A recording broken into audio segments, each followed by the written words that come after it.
ಲೋಕ ಸಮಸ್ತ ಸುಖಿನೋ ಭವಂತು. ಪರಾಶಕ್ತಿ ಅನುಗ್ರಹ ದ್ವಾರ ಲೋಕ ಸಮಸ್ತ ಸುಖಿನೋ ಭವಂತು.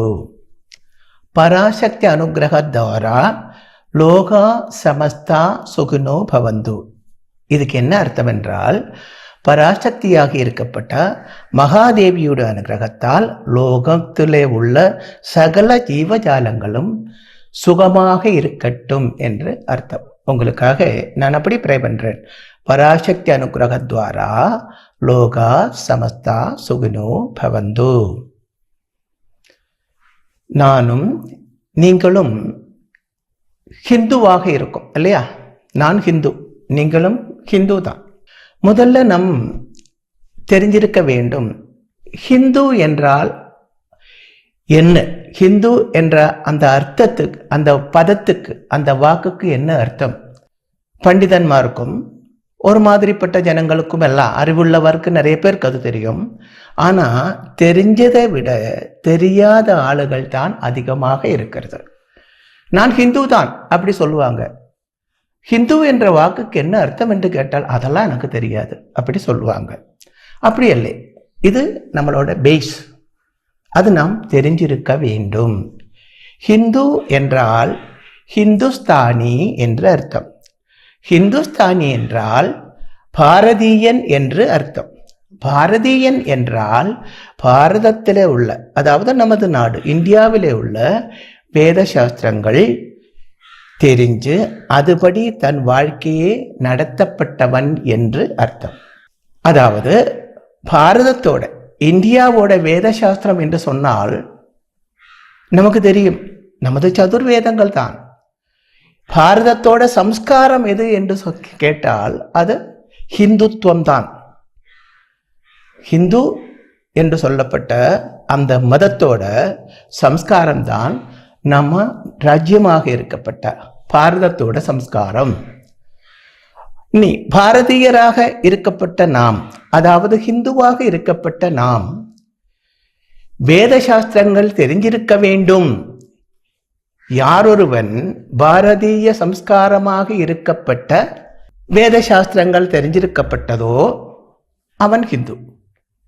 ஏதொருவன் பாரதிய கல்ச்சர் சம்ஸ்காரம் ஆக இருக்கப்பட்ட வேத சாஸ்திரங்கள் தெரிஞ்சு அதுபடி தன் வாழ்க்கையை நடத்துறதோ அவன் ஹிந்து. அப்படி இருக்கும்போது அப்போ எனக்கு வேத சாஸ்திரங்கள் எல்லாம் தெரியாது, ஆனா நான் ஹிந்து, நான் எப்படி ஹிந்து அல்ல என்று சொல்ல முடியும் என்று நீங்க கேட்பீங்க. அப்போ ஹிந்துவாக இருக்கப்பட்ட எல்லாருக்கும் வேத சாஸ்திரங்கள் தெரிஞ்சிருக்க வேண்டும் என்று சொன்னால் அது நடக்கிற விஷயம் அல்ல.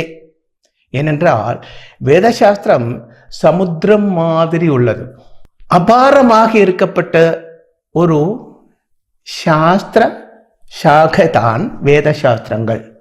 மற்ற மதங்களுக்கெல்லாம் அப்படி கிடையாது. ஹிந்து மதத்துக்கு தன்னுடைய வேதங்களே 4 இருக்கு, தெரியும் இல்லையா? நமக்கு வேதங்கள், ஹிந்துவோட ஆத்தியாத்மிக கிரந்தம் எது அப்படி கேட்டால் அது வேதங்கள் தான். ரிக்வேதம், சாமவேதம், யஜுர்வேதம், அதர்வ வேதம், இப்படி 4 வேதங்கள் இருக்கு. இந்த வேதங்களை பேஸ் பண்ணி சாதாரண ஜனங்களுக்கு மனசிலாகும்படி முனீஸ்வரன்மார் நிறைய கிரந்தங்கள் எழுதியிருக்காங்க. அப்படி எழுதப்பட்ட கிரந்தங்களுக்கு உபனிஷத்துகள் என்று பெயர். உபனிஷத்துகளே 108 இருக்கு அப்படி சொல்றாங்க. ஆனால் பிரச்சாரத்தில் இருக்கப்பட்டது 10 தான். 108 உபனிஷத்துகள் இருக்கு அப்படின்னு சொல்றாங்க. அதுக்கப்புறம் நமக்கு 18 புராணங்கள் இருக்கிறது. பின்ன 2 மகா கிரந்தங்கள் வேற இருக்கிறது. இதுக்கு இதிகாசங்கள் அப்படின்னு பேர். அது ராமாயணம், மகாபாரதம். அப்ப பாருங்க, ஏகப்பட்ட கிரந்தங்கள் நமக்கு இருக்கு. இந்த ஒவ்வொரு கிரந்தங்களுக்கும் ஒவ்வொரு ஆச்சாரியன்மார் இருக்கிறது. இந்த ஆச்சாரியன்மார் தான் நமக்காக அந்த வேதங்களிலே இருந்து உள்ள சத்துக்கள் எடுத்து இந்த கிரந்தங்கள் எழுதப்பட்டது. நான் மற்ற மதங்களுக்கு அது கிடையாது. கிறிஸ்து மதத்துக்கு ஒரே ஒரு கிரந்தம் தான் இருக்கிறது, பைபிள். அந்த பைபிளில் 2 பாகங்கள் இருக்கு. ஒன்று பழைய நியமம், ரெண்டாவது புதிய நியமம் அப்படின்னு.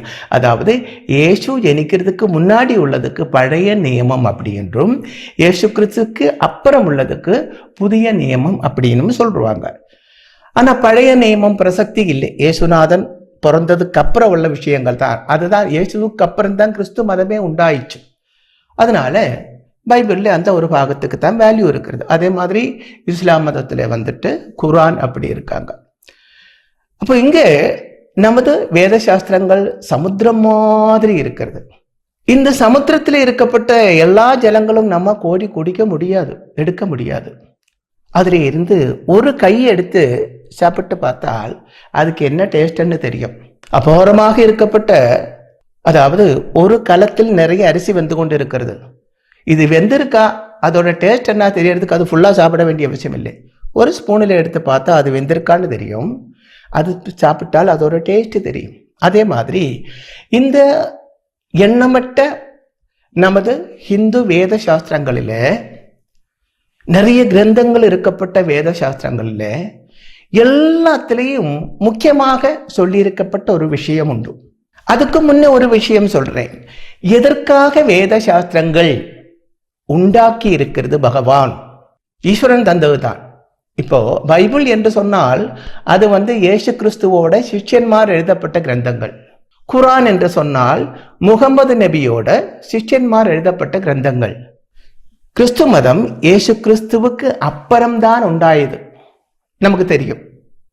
இஸ்லாம் மதம் முகமது நபிக்கு அப்புறம்தான் உண்டாயது. இதெல்லாம் ஸ்தாபிக்கப்பட்டது, இஸ்லாம் மதம் ஸ்தாபிச்சது முகமது நபி அல்லை, அவரோட சிஷ்ய கணங்கள் தான். அதே மாதிரி தான் கிறிஸ்து மதமும்.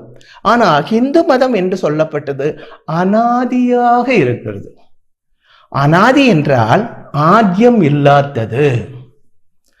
ஆத்யம் இல்லாத ஒண்ணுக்கு அந்தியமும் இருக்காது. நமது வேத சாஸ்திரம் எப்போ உண்டாயுது என்று தெரியறதுக்காக விஞ்ஞானிகள், சயின்டிஸ்டுகள் ரிசர்ச் பண்ணியிருக்காங்க. முன்னுக்கு அல்ல, பின்னுக்கு. எத்தனை வருஷம் முன்னாடி இது உண்டாயுது அப்படின்னு பின்னாடி போய் போய் போய் போய் போய் போய் போய் பார்த்துருக்காங்க. எவ்வளவு போனா தெரியுமோ? 5000 வருஷத்துக்கு மேல் பின்னாடி ரிசர்ச் பண்ணியிருக்காங்க. பின்னாடி தூர இருக்கிறதாக தெரிகிறது தவிர அந்த 5000 வருஷத்திலே ஆரம்பிச்ச ஒரு டேட்டை கண்டுபிடிக்க முடியவில்லை. அதுக்கு உங்களுக்கு நான் சின்ன ஒரு உதாரணம் சொல்றேனே. நீங்க இங்கிருந்து டெல்லிக்கு போறேன்னு வச்சுக்கோங்க. டெல்லி எங்க இருக்கு எனக்கு அது பார்க்கணும். அதுக்காக டெல்லிக்கு நீங்க போறீங்க. நீங்க இங்கிருந்து டிராவல் பண்ணி நடந்து போறேன்னு வச்சுக்கோங்களேன். நடந்து நடந்து நடந்து நடந்து நடந்து பல வருஷங்கள் நடந்தாச்சு. அதுக்கப்புறம் பார்த்தா அந்த பாதை அப்படி போய்கிட்டே இருக்கு. டெல்லி எங்க இருக்குன்னு கேட்டா யாருக்குமே தெரியாது. இந்த வழி தான் போகணும் அப்படி சொல்றாங்க. கடைசியில இது நமக்கு சரியாகாதுன்னு திருப்பி வந்தாச்சு. இதே மாதிரி தான் நமது சயின்டிஸ்டுகள், விஞ்ஞானிகள் ரிசர்ச் பண்ணி 5000 வருஷம் வரையும் பண்ணியிருக்காங்க. அதுக்கப்புறம் முடியலை, திருப்பி வந்துட்டாங்க. அப்போ 5000 வருஷத்துக்கும் முன்னே, 5000 வருஷத்துக்கும் முன்னே, முன்னே எப்போ என்று கேட்டா தெரியாது. 5000 வருஷத்துக்கு முன்னே ஹிந்து மதம், ஹிந்து சம்ஸ்காரம், ஹிந்து கல்ச்சர் இந்தியாவில், பாரதத்தில் இருக்கு என்று தான் நமக்கு தெரிகிறது. ஆனால் கிறிஸ்து மதம் அதுக்கு ஒரு டேட் ஆஃப் பர்த் இருக்கு, நமக்கு தெரியும். கிறிஸ்து 2020 இது இல்லையா? 2020 இயேசு கிறிஸ்து இறந்ததுக்கு அப்புறம் 2020 வருஷம் ஆயிடுச்சு. பிளஸ் 33 வருஷம் அவர் வாழ்ந்திருந்தாங்க. அப்ப 2020 பிளஸ் 33 சேர்த்தாச்சுன்னா இயேசுவோட காலகட்டம் நமக்கு புரிகிறது. இயேசு கிறிஸ்து இருந்ததுக்கு அப்புறம்தான் கிறிஸ்து மதம் உண்டாயுது. அதுக்கு அப்புறம் 2018 வருஷம் ஆகுது, இப்படி நமக்கு சொல்ல முடியும். ஆனா ஹிந்து மதத்துக்கு அது சொல்ல முடியாது. மற்ற எல்லா மதங்களுக்கும், இன்னைக்கு இந்தியாவில் உள்ள எல்லா மதங்களுக்கும், ஹிந்து மதம் தவிர இஸ்லாம் மதம், கிறிஸ்து மதம், பார்சி மதம், புத்த மதம், எந்த மதத்துக்கும் ஒரு டேட் ஆஃப் பர்த் இருக்கு. ஆனா ஹிந்து மதத்துக்கு அது கிடையாது. அது மட்டுமல்ல, லோகம் ரிசர்ச் பண்ணி பார்த்ததுல அதி புராதனமாக, பிராச்சீனமாக இருக்கப்பட்ட கிரந்தம் எது அப்படி சொன்னால் அது நமது வேத சாஸ்திரங்கள் தான். இப்படி இருக்கப்பட்ட வேத சாஸ்திரங்களில் நிறைய விஷயங்கள் இருக்கிறது. இனி எதுக்காக வேதம் பகவான் நமக்கு தந்தது தான். அது சுயம்பு தான், பகவான் நமக்கு தந்தது, ஒரு ஆளா உண்டாகப்பட்டதல்லை. அந்த வேதம் எதுக்காக உண்டாயிருக்கிறது என்றால் மனுஷனுக்கு நல்லதுண்டாக வேண்டும், இக பர சௌக்கியம் உண்டாக வேண்டும்.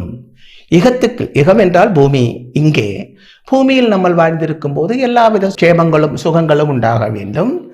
அதுக்கப்புறம் மரணத்துக்கு அப்புறம் ஆத்மாவுக்கு க்ஷேமம் உண்டாக வேண்டும், சொர்க்க பிராப்தி உண்டாக வேண்டும். இதற்காகத்தான் வேத சாஸ்திரங்கள் உருவாக்கப்பட்டிருக்கிறது. அப்ப வேத சாஸ்திரங்கள் எதுக்கு அப்படி கேட்டால் ஒற்ற வழியில கேட்கிறாங்க, ஒரு ஆச்சாரியம் கேட்கிறாங்க, வேத சாஸ்திரங்கள் எதுக்காக உருவாக்கப்பட்டது? ஒற்ற வாக்கில் நீ ஒரு உத்தரம் சொல்லு. அப்படி சொன்னால் ஒரே ஒரு உத்தரம் தான், லோகா சமஸ்தா சுகினோ பவந்து. லோகத்தில் உள்ள சகல ஜீவஜாலங்களுக்கும் சௌக்கியம் உண்டாக வேண்டும், சுகம் உண்டாக வேண்டும். இங்கே சுகம் என்று சொன்னால் நமக்கு தெரியும் அது எதுல பேஸ் பண்ணி இருக்கு அப்படின்னு. இப்ப நமக்கு கேட்பாங்க இல்லையா மற்றவங்க, என்ன சௌக்கியமா இருக்கா அப்படின்னு கேட்டால் சிலவங்க சொல்லுவாங்க, ஆமா இருக்கோம் அப்படி சொன்னால் அவன் பரிபூர்ணமா சுகமுள்ளவன் அல்லே அப்படின்னு அர்த்தம். க்ஷேமமா இருக்கோம், சௌக்கியமா இருக்கோம் அப்படி சொன்னா அவனுக்கு எல்லா ஐஸ்வர்யங்களும் இருக்குன்னு தான் அர்த்தம். ஒருவன் க்ஷேமமா இருக்கும், சௌக்கியமா இருக்கும் அப்படி சொன்னால் அவனுக்கு எல்லா வித ஐஸ்வர்யங்களும் இருக்கு அப்படின்னு அர்த்தம். அப்போ லோகா சமஸ்தா சுகினோ பவந்து என்று சொன்னால் அதுக்கு என்ன அர்த்தம் என்றால் உலகத்தில் உள்ள சகல ஜீவஜாலங்களும் க்ஷேமமாக இருக்க வேண்டும், சௌக்கியமாக இருக்க வேண்டும், சகல சௌபாகியங்களுடன் வாழ வேண்டும். அதற்குள்ள வழிதான் வேத சாஸ்திரங்கள். இனி இரண்டாவது சொல்லியிருக்காங்க, சரி வேத சாஸ்திரங்கள் இதுக்குள்ள வழிதான், ஓகே, அந்த சௌக்கியத்தை உனக்கு கிடைக்க வேண்டுமானால் நீ என்ன செய்ய வேண்டும்? வேதங்கள் உருவாக்கப்பட்டது லோகா சமஸ்தா சுகுனோ பவந்து அதற்காக, ஓகே. இனி அந்த சுகம், அந்த சௌக்கியம் நமக்கு கிடைக்க வேண்டுமானால் என்ன செய்ய வேண்டும்? அதுதான் தர்மார்த்த காம மோட்சம். 4 வேதங்களும் 18 புராணங்களும் 2 இதிகாசங்களும் 108 உபனிஷத்துகளும் நம்ம படிச்சாச்சுன்னால், இதெல்லாம் படிச்சிருக்க ஒருவன் 4 வேதங்களும் படிச்சிருக்கு, 108 உபனிஷத்துகளும் படிச்சிருக்கு, 2 இதிகாசங்களும் படிச்சிருக்கு, 18 புராணங்களும் படிச்சிருக்கு, அதுக்கு மேலே உண்டு மீமாம்சா அப்படின்னு உண்டு. அதே மாதிரி நிறைய கிரந்தங்களை மறுபடியும் இருக்காங்க, சின்ன சின்ன சின்ன ஆச்சாரியன்மார் எழுதப்பட்ட நிறைய எல்லாத்துக்கும் பேஸ் வேத சாஸ்திரங்கள் தான். மனுஸ்மிருதி அப்படி இருக்காங்க. ஆனா இது அனைத்தும் படிச்ச ஒருவன்கிட்ட ஒரு கேள்வி, என்ன இதோட சாரம்? இது அனைத்தும் நீ படிச்சிருக்க, இதுல இருந்து உனக்கு என்ன புரிஞ்சிருக்கிறது அப்படி கேட்டால் அவன் உண்மையிலே இதெல்லாம் படித்தவன் ஆயிருந்தால் அவன் சொல்லுவா, அதுக்குள்ள என்ன இருக்கிறது என்றால் தர்மார்த்த காம மோட்சம். இதுதான் அதுக்குள்ள இருக்கிறது, தர்மார்த்த காம மோட்சம். இது எல்லாம் சொல்லப்பட்டது அதுதான். எல்லா நதிகளும் ஒழுகி சமுத்திரத்துக்கு தான் போறாங்க இல்லையா? சில நதிகள் பெரிய ஏரியில பதிக்கிறது உண்டு, அப்படி இருந்தாலும் அது ஒரு சமுத்திர சமானம். எல்லா நதிகளும் சமுத்திரத்துக்கு போறாங்க. அதே மாதிரி இந்த எல்லா சாஸ்திரங்களும், ஆத்தியாத்மிக சாஸ்திரங்கள் அனைத்தும் சொல்லப்பட்டது. அதாவது நமது ஹிந்து வேதத்தில் உள்ள ஆத்தியாத்மிக சாஸ்திரங்கள் என்ன சொல்றது என்றால் தர்மார்த்த காம மோட்சம். இதுதான் ஹிந்து மத தர்மம். அப்போ ஹிந்து மத சாரம் என்ன என்று கேட்டால் லோகா சமஸ்தா சுகினோ பவந்து. ஹிந்து மத தர்மம் என்ன என்று கேட்டால் அது தர்மம் அர்த்தம் காமம் மோட்சம். இதுதான் தர்மார்த்த காம மோட்சம். தர்மம் என்றால் பல அர்த்தங்கள் உண்டு, ஆனா இங்கே கடமை என்று அர்த்தம். நீ ஹிந்துவா? ஆமா. உன்னுடைய கடமை என்ன? தர்மார்த்த காம மோட்சம், அதுதான் என்னுடைய கடமை. இனி தர்மார்த்த காம மோட்சம் என்ன என்று கேட்டால் தர்மத்தில் கூடி, அதாவது நல்ல வழியில் கூடி, அர்த்தம், அர்த்தம் என்றால் தனம், நல்ல வழியில் கூடி தனம் சம்பாதிக்க வேண்டும். காமம் பிளஸ் மோட்சம். காமம், காமம் என்றால் நமது ஆக்கிரகங்கள், உன்னுடைய ஆக்கிரகங்களை எல்லாம் சாதிக்க வேண்டும். அப்புறம் மோட்சத்துக்குள்ள வழி தேட வேண்டும். இந்த தர்மம் அர்த்தம் காமம் மோட்சம் இது மூணும் அந்த தர்மமும் அர்த்தமும் காமமும் என்ன என்று தெரிஞ்சு அது வழி நம்ம வாழ்ந்து வந்தால் மோட்சத்தை தேடி போக வேண்டியதில்லை, அது தானா நம்மளை தேடியே வரும். அப்ப அதுக்கு முதல்ல தர்மார்த்த காம மோட்சம் என்ன என்று தெரிஞ்சிருக்க வேண்டும். தர்மார்த்த காம மோட்சம் என்ன என்று தெரிய வேண்டுமானால் முதல் அது எந்த எந்த காலகட்டங்களிலே நம்மளால முடியும் என்று தெரிஞ்சிருக்க வேண்டும். இதுக்கு 4 ஆசிரமங்கள் வேதத்திலே சொல்லி இருக்கிறது. ஆசிரமம் என்றால் நீங்க நினைக்கிற மாதிரி இந்த சன்னியாசிகள் வாழப்பட்ட இடம் அல்ல. 4 ஜீவித கட்டங்கள், 4 பாகங்கள். அதுல ஒண்ணு பிரம்மச்சரிய ஆசிரமம். பிரம்மச்சரியம் என்று சொல்லப்பட்டது கல்யாணத்துக்கு முன்னே உள்ள காலகட்டம். அப்புறம் கிரகத்தாசிரமம். கிரகத்தாசிரமம் என்றால் கல்யாணத்துக்கு அப்புறம் உள்ள வாழ்க்கை. அதுக்கப்புறம் வானப்பிரஸ்தம். வானப்பிரஸ்தம் என்றால் நிறைய இடங்களிலே சஞ்சரிக்க வேண்டும், க்ஷேத்ராடனம் செய்ய வேண்டும், தீர்த்தாடனம் செய்ய வேண்டும். இது வானப்பிரஸ்தம். அதுக்கப்புறம் சந்நியாசம்.